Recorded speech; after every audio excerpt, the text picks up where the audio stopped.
Suspense, subtitled Radio's Outstanding Theater of Thrills, was one of the premier radio dramas of the golden age of radio. It used familiar formula plot devices for the clear majority of the 945 episodes. The protagonist was usually a normal person, suddenly dropped into a threatening or bizarre situation. Solutions were withheld until the last possible second, and evildoers were usually punished in the end. The program's heyday was in the early 1950s, when the material reached high levels of sophistication. The writing was taut, and the casting was a strong point of the series. The highest production values enhanced suspense, and many of the shows retained their ability to grip and entertain an audience. Toward the end of the program's run, producers used scripts first broadcast by other noteworthy CBS anthologies, such as Escape and The Mysterious Traveler. The final broadcast of Suspense, ending at 7 p.m. Eastern Time on September 30th, 1962, is often cited as the end of the golden age of radio.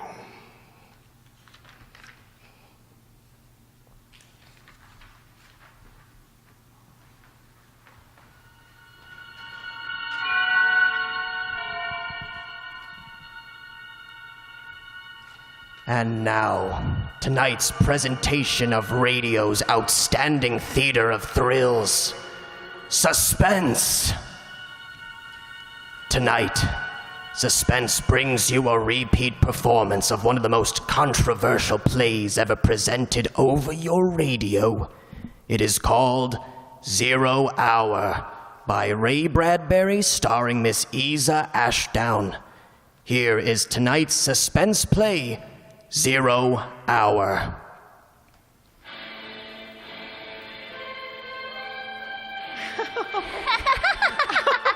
What's next? Oh boy, this is fun. What a game. Will you give me that? Such excitement they hadn't known in years. Mink talked earnestly to someone near the rose bush, though no one was there. Then the two little girls, shouting, laughing at each other. Such fun, such tremulous joy. Mink ran into the house all dirt and sweat. For her few years she was loud and strong and definite. And her mother, Mrs. Morris, peeling vegetables at the sink, watching with amusement as her daughter threw into the sack old pots and tools and things which were relegated to child play. My goodness, Mink, what's going on? Oh, the most exciting game ever, just ever. Oh? It's all right, I take these, Mom? Just don't dent them and it's all right. Thanks, Mom, we won't. Bye. All right, dear. Oh, what's the name of the game, dear? Invasion. Invasion? Invasion. And in the garden now a serious concentration. Mink with an assortment of pots, pans, and wretches, forks, spoons. And her friend, Anna, a little younger, tongue in teeth, taking notes on a pad. This, and this, and what's it say next? Wait a minute, me? Well, hurry up. 4, 9, 7, 8, and B and X. 4, 9, 7, A, and B, and X. A fork and a string and a hex. Hexagonal. A fork and a string and a hexagonal. What do we do next, Mr. Drill? And then Mink talked to the rose bush again, and to her own satisfaction at least, received some kind of answer which she relayed to Anna. Triangle? How do you spell it? Oh, any old way, doesn't matter. Now write beam. I haven't got triangle yet. Well, hurry. 0 hours by 5 o'clock. We haven't got all day.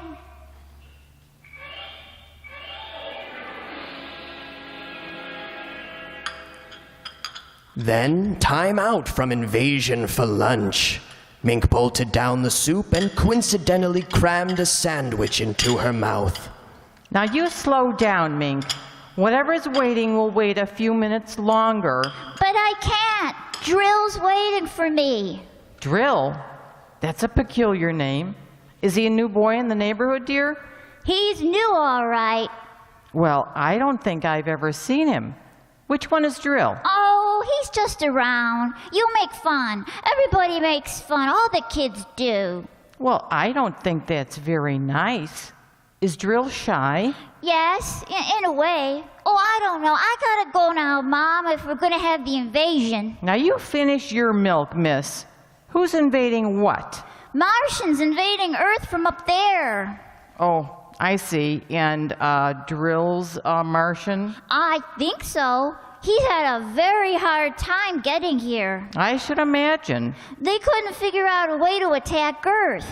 I mean, how'd he get in or something? And Drill says that they have to do it by surprise and even get help from your enemy. Oh, a fifth column, huh? Uh-huh. And all this time they haven't been able to figure out how to attack until one day they thought of children. Well, that was bright of them. And they thought of how grown-ups are so busy that they never look under rose bushes or on lawns. Oh, is that where Drill is now, under the rose bush? Uh-huh, with all his friends, too. And there's something about kids under 11 with imagination. It's real funny to hear Drill talk. Well, it must be. You better run along out if you want to have your invasion before dark. Oh, and bath tonight, school tomorrow, you know. Drill says I won't have to take any more baths. Oh, he does he? And we can stay up until 10 o'clock. Well, your friend Mr. Drill had better mind his P's and Q's, or I'm going to call up his mother. That's just it. Drill says you're dangerous because you don't believe in Martians. Just like you think Drill's a kid. Well, he's not. And they're going to let us rule the world when they get in. All of us kids. And I might even be queen. Well, that's nice, dear. Now run along. Mom? What is it, dear? Mom, when the invasion comes, we'll have to get rid of you and Daddy. But I'll be sure it won't hurt very much. Well, thanks. Thanks a lot.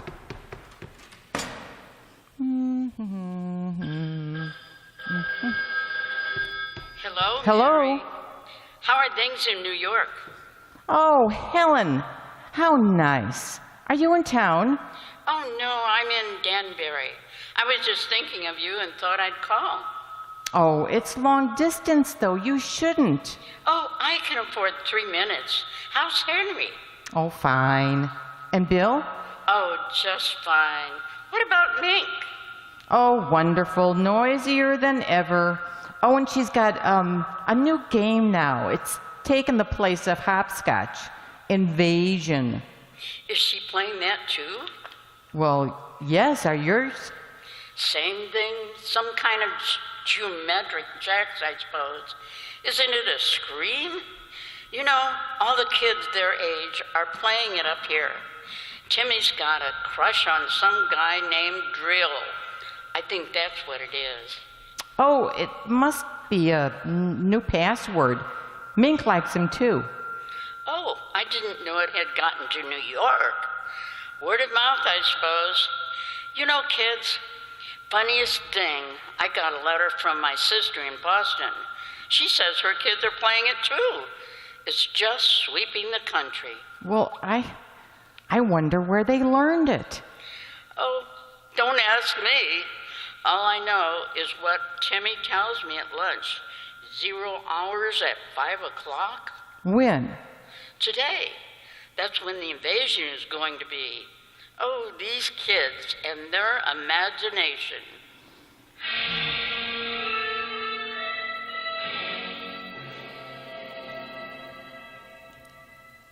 And they talked a little more. Schoolgirl friends, casual woman talk. But Mrs. Morris was thoughtful. She was thinking of other things, of adults, of children with imagination, rose bushes, dimensions. She thought about how much she had forgotten about being a child. And she wondered about Mink and all the kids who were at that moment playing Invasion. I'm so glad you called.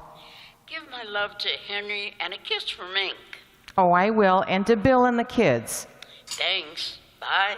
Goodbye.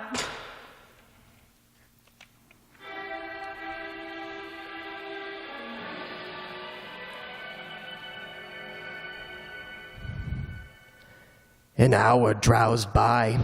It was 3 o'clock.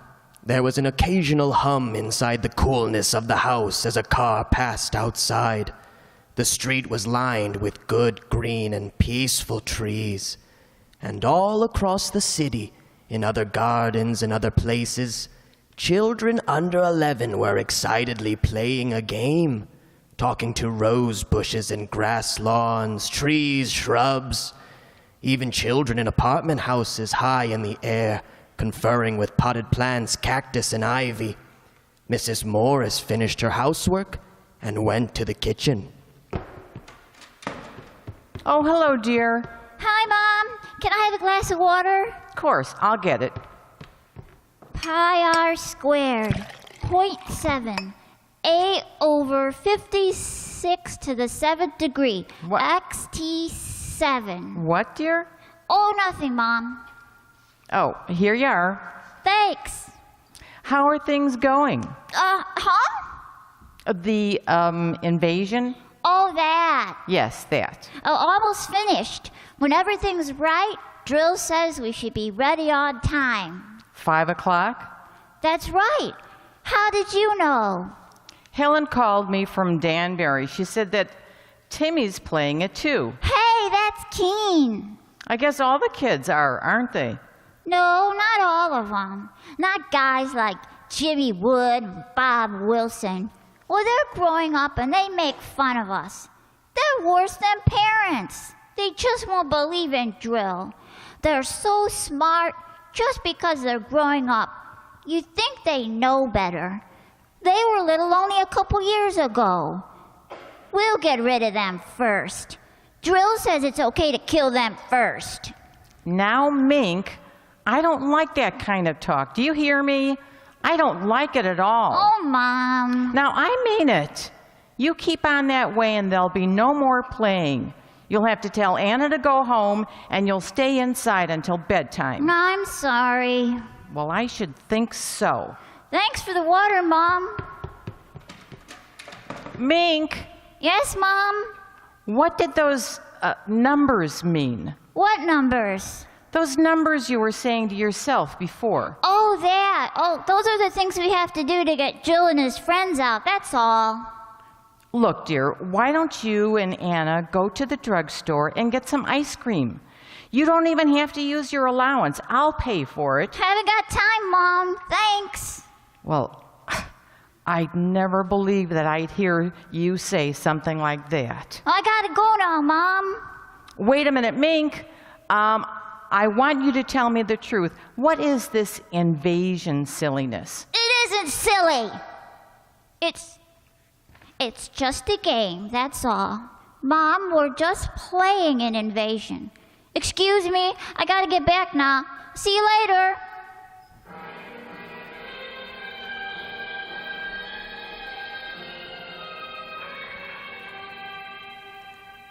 It was a game called Invasion. Mrs. Morrison's little girl Mink was playing it. So was Mink's friend Anna and all the other children under 11. It was called Invasion, and 0 hour was to be at 5 o'clock. Mrs. Morris was disturbed. She wasn't sure why, but there was something about parents shutting ears and eyes to what was happening. And because she was disturbed, she did something she usually didn't do. She called her husband at the office. Hello, dear. Oh, hello, Henry. I'm sorry to bother you, but Miss Maxon said you weren't busy. Oh, no, not two. I should be able to get home early today. Everything all right? Yes. You all right? I'm fine. Mink? Oh, she's... Henry. What? Oh, nothing. I just wanted to talk to you for a minute, that's all. Listen, are you sure you're all right? Oh, yes. Mink been getting on your nerves? No, not really. Well, you tell her to behave. Or, when I get home, she and I are going to have a little talk. As a matter of fact, she's been getting a little fresh lately, and I don't like it. I don't think it's good. Well, she's playing outside. She's fine. Honey, is something wrong? Why, no, I told you I was thinking about you and I wanted to talk, that's all. Nothing wrong with that. Not a thing. You go back to work, dear. I'll see you soon. All right. What time do you think you'll be home? Oh, about 5, maybe a little earlier. 5. Oh. Hey, what? Come on, what? Well, I was just thinking, nothing really, just Mink and you and me. Goodbye, dear. You sure you're okay? Yes, I'm fine. Goodbye. Goodbye.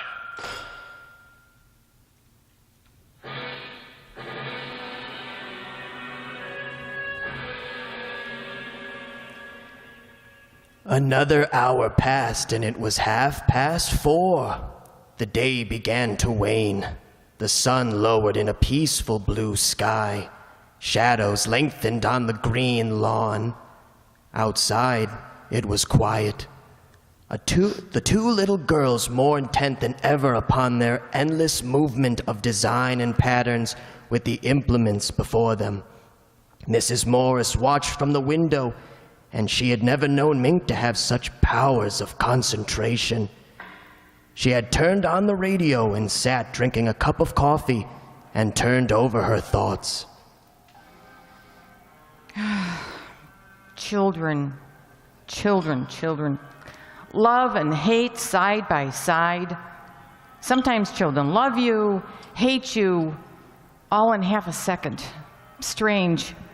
Children, do they ever forget or forgive the whippings and the harsh, strict words of command? I wonder. How can you forget or forgive those over and above you, those tall, silly dictators, those parents? Mom! Oh, what is it, dear? Have we got a piece of lead pipe and a hammer?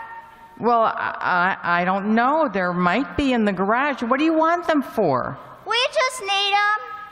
Well, if you tell me what for, dear, maybe I can I find... can get them. Thanks, Mom. Is something wrong? Drill's stuck halfway, and we have to get him all the way through. It'll be easier.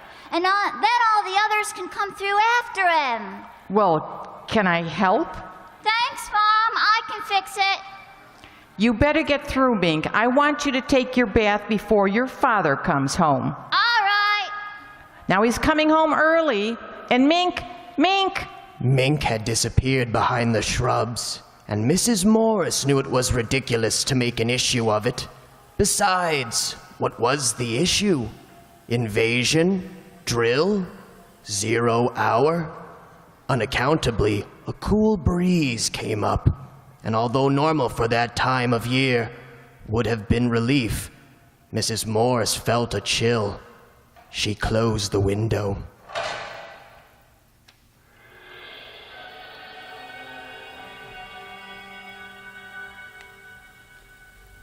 Time passed. A curious waiting silence came upon the street, deepening. Then from the living room, Mrs. Morris heard...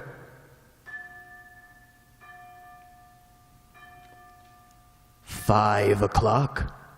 0 hour. It had come. and now it had gone. But was the clock right? Mrs. Morris, knowing how foolish it was, knowing it, went to the phone and dialed. Oh, silly. It's silly.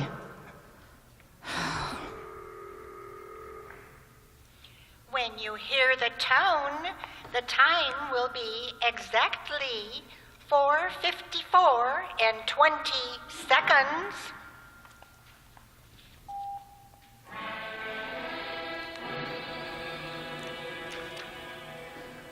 4:54 and 20 seconds, and Mrs. Morris knew it wasn't as silly as she thought, because it wasn't 5 o'clock yet, not 0 hour yet.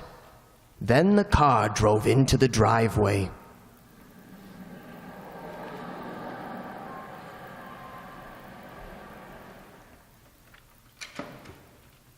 Hi, Mink. How's it going? Hi, Daddy. Hi, Mr. Morris. Fine. Got a kiss for your old man? Haven't got time now, Daddy. Well, that's a nice thing. What are you doing? We're playing Invasion. Oh, swell. Your mother in the house? Uh-huh. Okay, be good. I will. 0 hour in a few minutes, Daddy. All right, I'll be ready. Mrs. Morris heard him chuckle, then his steps up the walk to the front door. Mary? I'm in the living room, dear. Oh, hi. Our daughter didn't have time for a kiss. How about me? Hard day?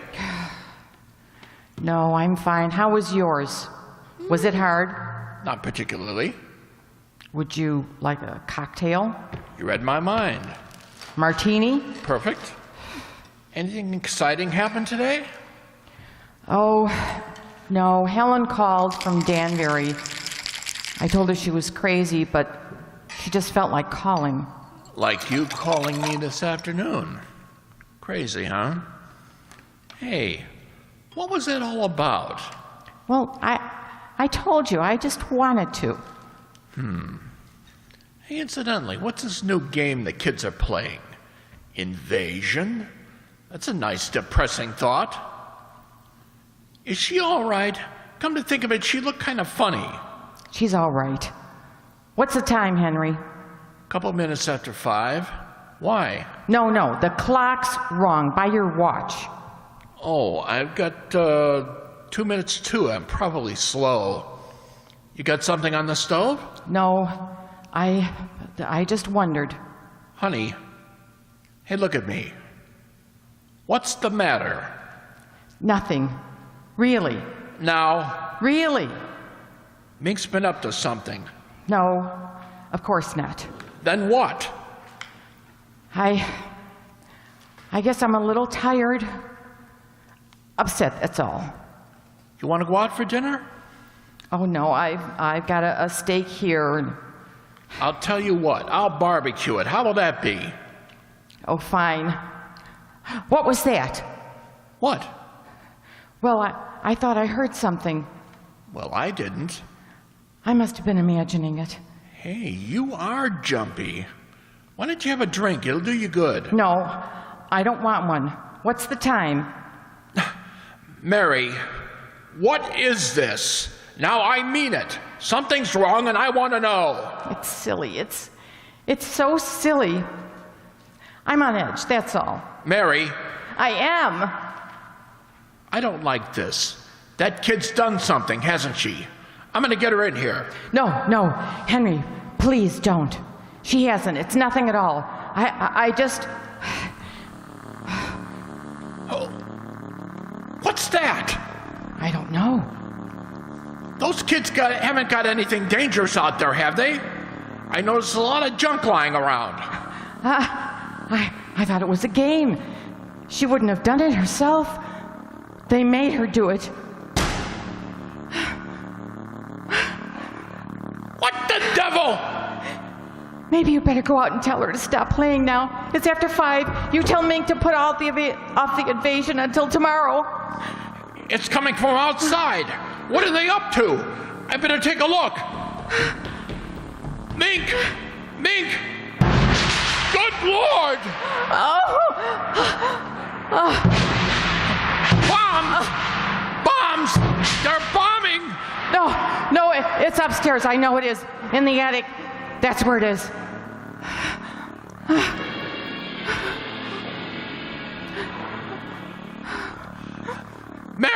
Mary, it's not up there!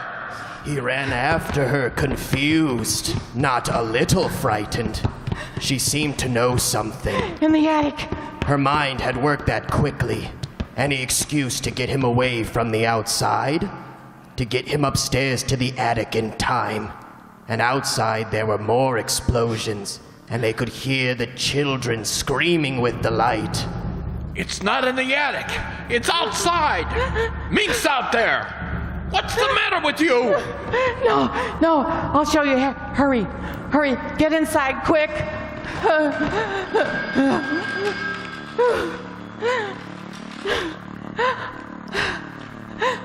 Now we're safe until the night. Are you crazy? Why'd you throw that key away? Maybe we can sneak out later.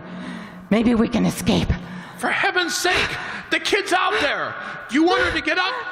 No. You don't know. You don't. We've got to stay here. We've got to. It's horrible. We've got to. You've got to stay here with me. At this point, I don't know how the devil I can get out. Where's that light? Oh, be quiet. Please, be quiet. They'll hear us. They'll find us. Henry, please. Well, who's going to answer the telephone?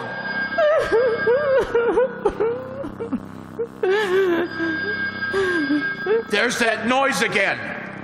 It's in this house. Mary, what is this? Mary, what's happening? You know, now answer me. Stop it, Mary, stop it. Somebody's downstairs. Who's down there? Who? No. Oh, hush, please. Please be quiet. They might go away. Please.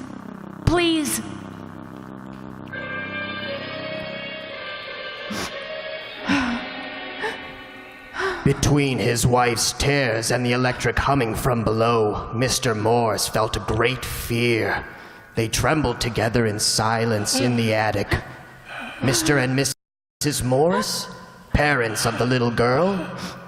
Then they heard steps coming up the stairs. And a voice. Mommy, Daddy, where are you? And a queer, cold light became visible under the door crack. The strange odor and an alien sound of eagerness in Mink's voice was almost more than they could bear. Each wanted to scream. Mommy, Daddy. And another sound. And the attic lock melted. Mink with bright little eyes and tousled hair peered inside, and behind her, tall, wavery blue shadows, frightful shadows. Peekaboo.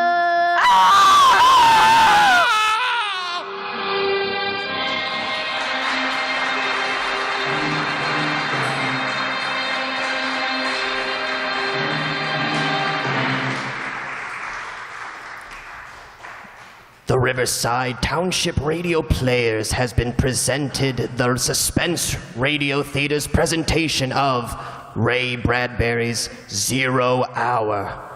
Tonight's cast presented their version of the following characters. Mink, the daughter, was played by Donna Amesmeyer.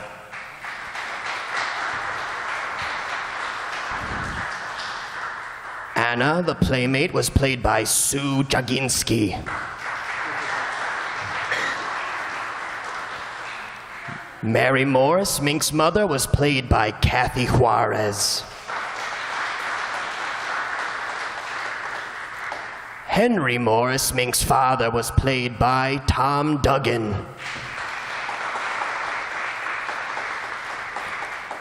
Helen, Mary Morris's friend, was played by Nell Brennan.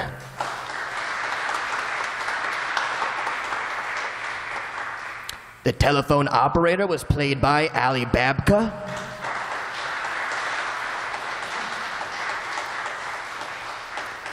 And for the second time tonight, your announcer has been me, John Byhun.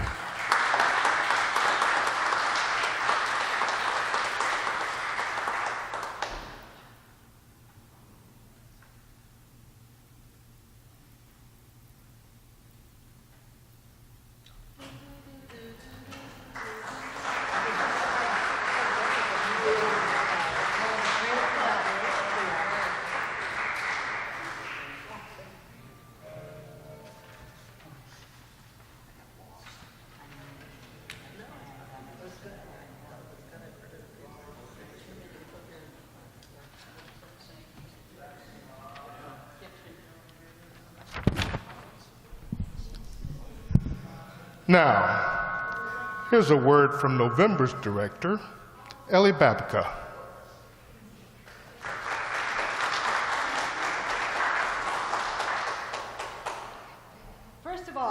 First of all, I'd like to thank you for coming tonight for this monumental evening, which is the first time in 71 years that the Cubs are playing a World Series game at home. Now, how many of you are White Sox fans? Oh, we have some hands here. Hey, you had your thing, like, what was it, 11 years ago? This is our turn. For next month, we'll lighten up a little with 2 less creepy stories, although we'll extend the ghost season just a little bit, because the Topper series, those ghosts, Marion and George Kirby, they hassled Cosmo Topper, and I don't know if you remember those stories, but they were fun because only Cosmo could hear and see them, and everybody thought he was a little off the rocker. The other show will be one of the First Nighter programs. You remember Curtain Time and the hustle of getting you to the theater on time. This story will give you a hint on how some mind reader tricks work, but we promise we will not be reading your mind. So please join us, not the usual 4th Friday, but it'll be the 3rd Friday, the Friday before Thanksgiving, on the 18th of November for the next Riverside Township Radio Plays. And don't forget, bring friends. We love to see you in our audience. And now back to Andre, tonight's director, that master of spookism. Thanks, Ellie. We need to thank our hard-working press secretary, Donna Amesmeyer, for her heroic efforts to get us press coverage. We have 2 members in our group who arrive early and remain to the very end to make sure we get great recordings of each performance. Our technical staff, John Gelsomino on the soundboard, and Lorenzo Cordova manning the video camera.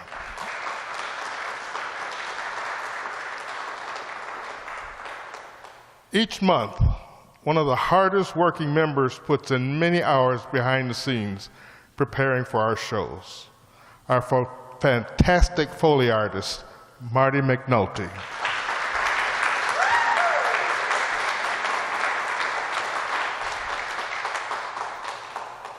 Marty is also our webmaster, who makes it possible for you to see many of our past shows at our website, riversidetownshipradioplayers.com. That's all one word. Of course, none of these people would be able to bring you these programs without the support provided by Supervisor Richard Tusher and the trustees of Riverside Township.